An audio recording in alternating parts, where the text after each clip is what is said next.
What is going on, all you cool cats and kittens? I hope you guys are ready for today's module where we're going to discuss biofeedback. So, what the hell is biofeedback? It is a process whereby electronic monitoring of a normally automatic bodily function is used to train someone to acquire voluntary control of that function. Basically, what that means is we're going to use fancy gadgets to figure out if we can control our weight and our physique, right? We're going to use scales, pictures, and measurements to see if our body's doing what we want it to. So, what are the three types of biofeedback we're going to be measuring? Weighing in.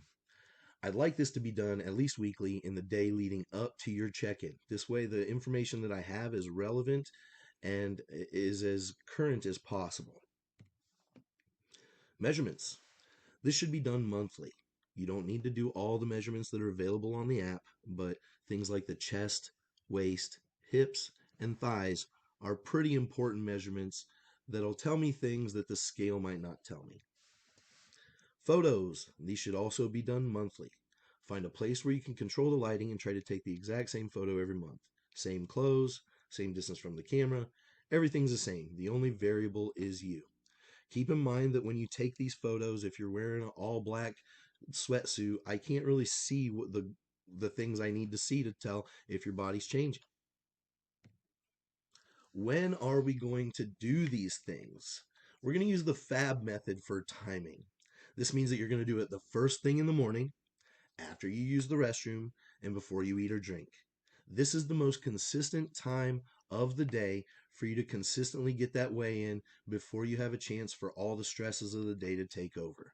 So whenever you're weighing in, you're tracking your measurements, or you're doing your progress photos, let's use the FAB method. Why is it important to track our biofeedback in this way? Measuring our bodies and how they're responding is going to help us understand exactly what's going on along the way. What's that mean? If your body's gaining muscle but losing fat, the scale won't show that. But if we're tracking our pictures and measurements, we'll see a difference there from month to month. It'll also help us identify plateaus and when that begins.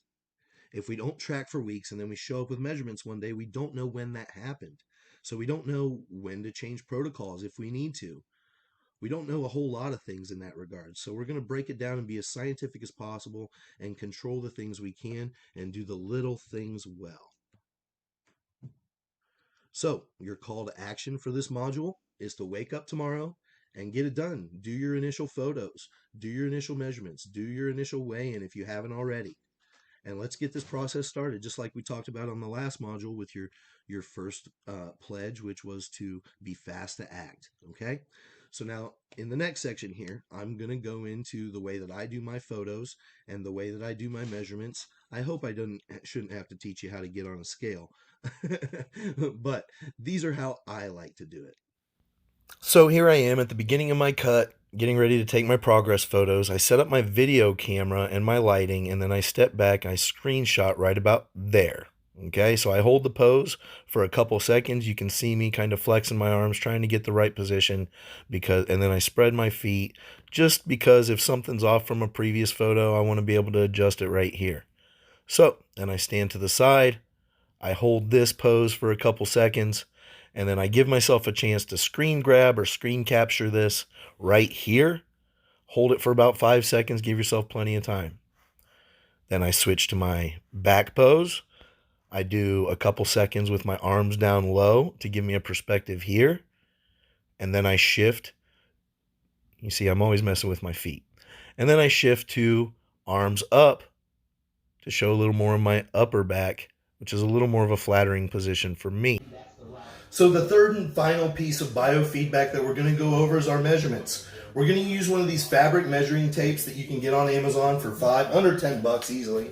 And you're just going to make sure that you're doing it consistently the same way every time. If you want to go your waist, right? If you want to go your hips, and then you want to go your thighs, you'll notice you want to go on your thighs to the thickest part of your thighs. Biceps, try to get the biggest part of your biceps. Your chest, make sure that you're getting your lats in there in the upper part of your back. The biggest thing is consistency.